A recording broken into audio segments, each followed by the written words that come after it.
So today marks the last of the 4 sermons that I've done on our Unitarian Universalist principles. And oh Lord, do I love a sermon series.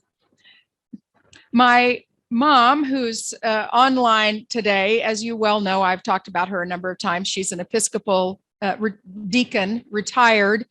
And she laughs about us Unitarian Universalists. We don't follow a liturgical calendar. And she says, Kelli, you all just make it up out of whole cloth every Sunday.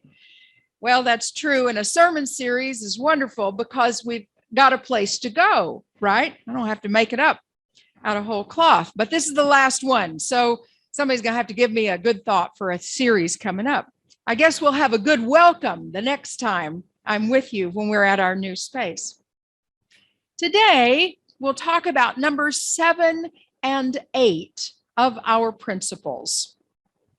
And let me just remind you yet again that as Unitarian Universalists, we are covenantal people rather than creedal people. This is a significant difference in Unitarian Universalism and many other, not all other, but many other denominations. If you grew up Catholic or Lutheran or Episcopalian or Methodist or some other mainline denomination, you may have said a creed on Sunday mornings. This we believe. We, all of us in here together who say we believe this, this, this.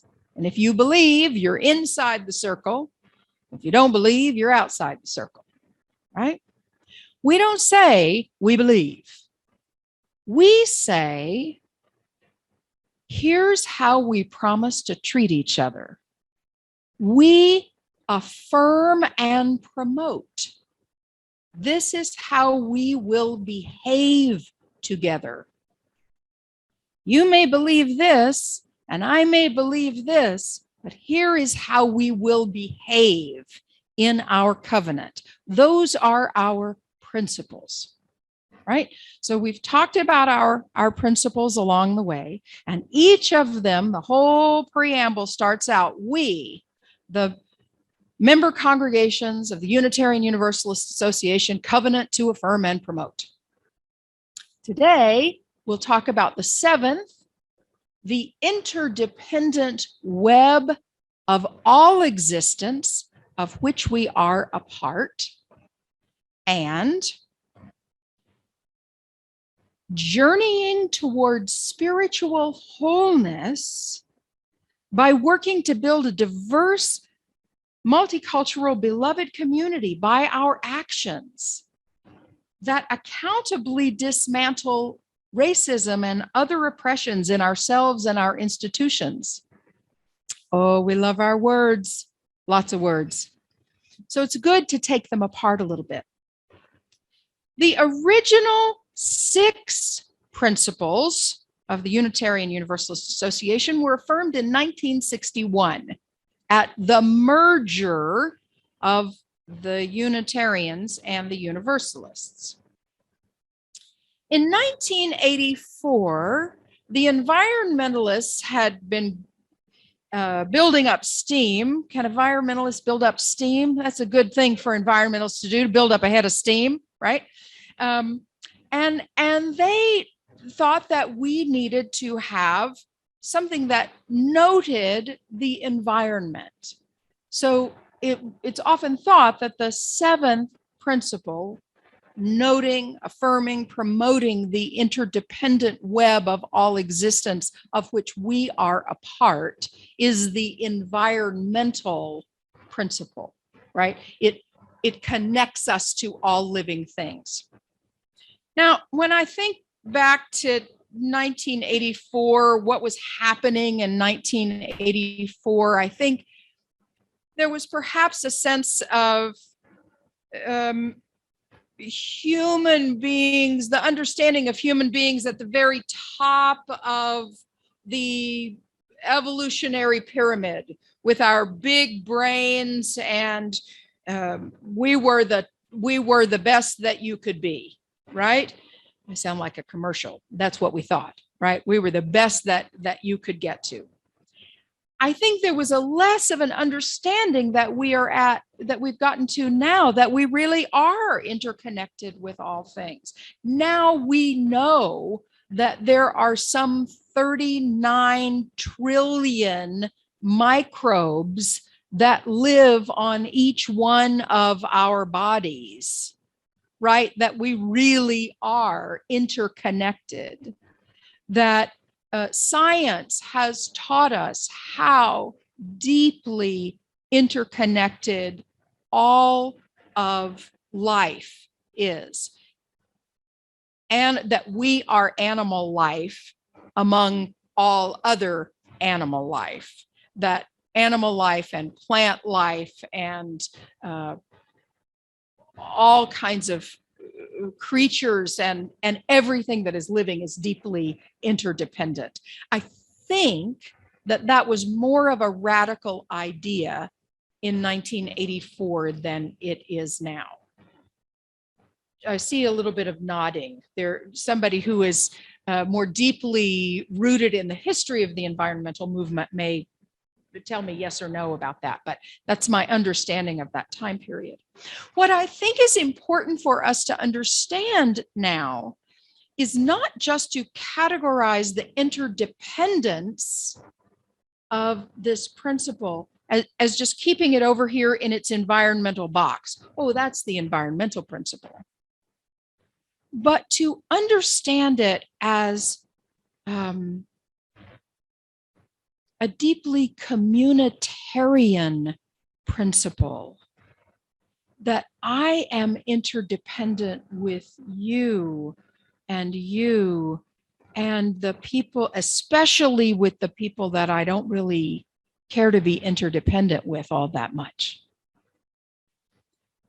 That the interdependence principle is the one that calls me to not be isolated, either in my thought or in my actions or in my deeds. The interdependence principle at its best follows me wherever I go. It's in my wallet. It follows me in my wallet. It's in the back seat of my car. It's in my refrigerator. It's in my closet. It's in my phone. It's in my computer. It's in the words that I utter. It's in everything. This sense of interdependence, how I rely on you and tender relationships with you and all other beings. And that's it, isn't it? That's the religious life. Okay, I'm done. When I thought about this morning, about combining these two, interdependence and liberation, I thought that's it. That's the religious life. Interdependence, our connection with each other and all living, and let's face it, non-living things on the planet. I also have a relationship with plastic, a non-living thing. I have a relationship with all living and non-living things. And liberation, which does not necessarily mean my freedom from those relationships. And that's the religious life. That's the depth of a spiritual life. I think those things follow me everywhere if I am attuned to what it means to be a human being on this planet today, right now. Maybe through all time and space, but all I can be concerned about is to be this human being right here today, right now. And if my religion or spirituality or faith community, pick what feels best to you out of that list. Some feel better than others to some of us, is not helping me navigate what it means to be in relationship with each other and help all of us be free from oppression, then what's it for? Let me say that again. If our religion, spirituality, faith community is not helping us navigate what it means to be human and the complexity of our relationships with all beings, and helping all beings be free from oppression, what is it for? Okay, now I'm done.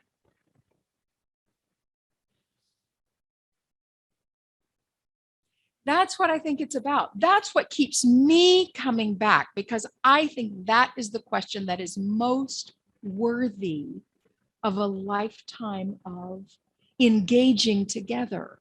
And I don't want to do the engagement with that question alone in my room.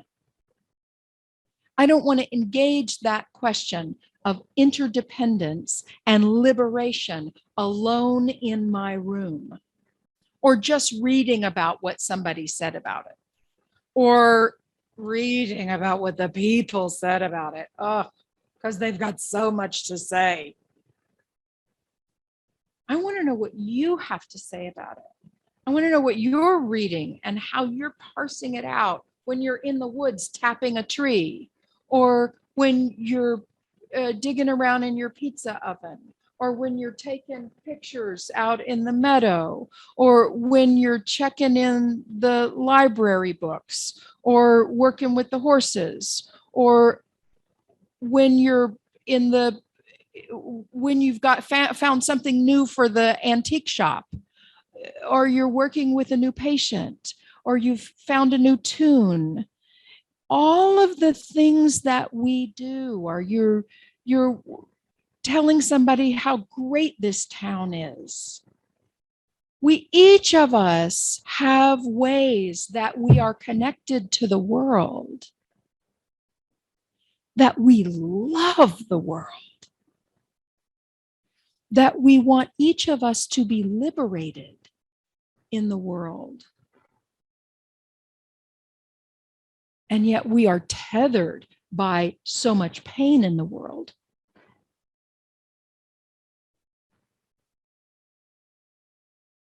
That's why we come here to do it together. That's what I think is so central about being in religious community, is to navigate interdependence and liberation. I can say, I can parse out more things specifically about these, but I think that the principle, the essence of these principles, to me, really has to do with this. Let me just slide down a little bit. I want to say a few things specifically about liberation, as different from the freedom to believe whatever you want to believe, as is sometimes said about Unitarian Universalism. I really don't like that phrase about who we are. But to me, liberation is much more about the freedom for each of us to live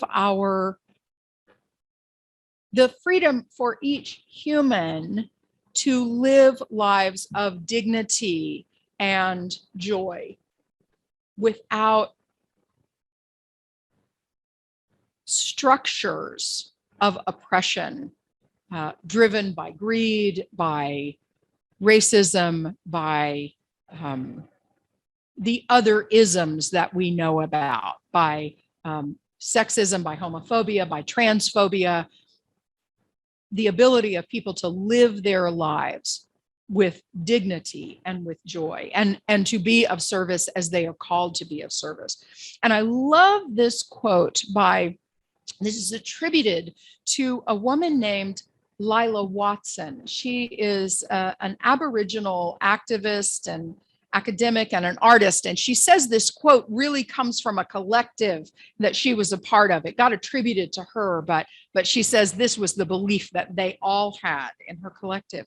And it says, if you have come here to help me, you're wasting your time. But if you've come here because your liberation is bound up with mine, then let's work together. If you've come here because your liberation is bound up with mine, then let's work together. So let me tie this to what we're doing. What does this mean for us here at Scoof, now about to be Scoof West, right? So we're on the brink of something. We're on the brink of this move. About a year ago, we passed the eighth principle for ourselves. We said we affirm this long, wordy principle that we are journeying towards spiritual wholeness by, I always have to look it up, by working to build a diverse, multicultural, beloved community by our actions that accountably dismantle racism and other oppressions in ourselves and our institutions. And I think some of us might have been fearful that we were going to have a clicker, a counter at the door, and we had to click how many people of color came through the door. And if we had more hues in the pews, then we were successful at that, right? Well, that's not the goal, because in some ways that would just have made us feel better, right? But we're about to move to a different location where many of us believe we have an opportunity to grow. There's perhaps some opportunities to grow that we feel like we may not have here. We haven't had as much growth here as we perhaps had hoped, though this has been a good, sturdy home for us. And the question is, for me, how can we begin to incorporate the principles of interdependence and liberation into every decision that we make? What decisions can we make about justice, about relationships with organizations that are already at work in Western Chisago County? Am I right? Western Chisago County. What organizations are already doing work that we can partner with that share our values of interdependence and liberation? What can we learn from them, and what can we bring to the table? That's exciting. We don't know yet, but we're not moving just so we can have some windows.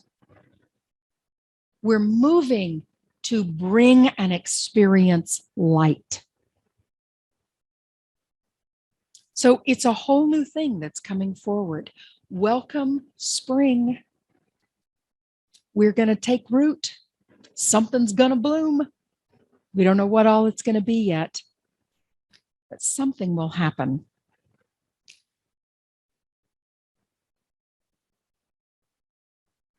Let me just see what the other thought that I had was that I wanted to share with you.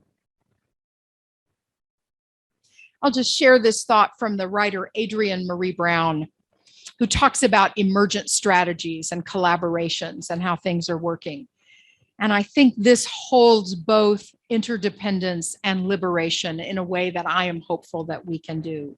She says, emergent strategies are ways of looking at the world that we are part of and searching for collaborative efforts. Where does collaboration happen? And where are right relationships happening between humans and the planet? between different parts of the planet? And what can we as species learn about how to be in right relationship with each other and with the planet we are living on? These are big questions, and they are worthy of us, and we are worthy of them. May it be so, and amen.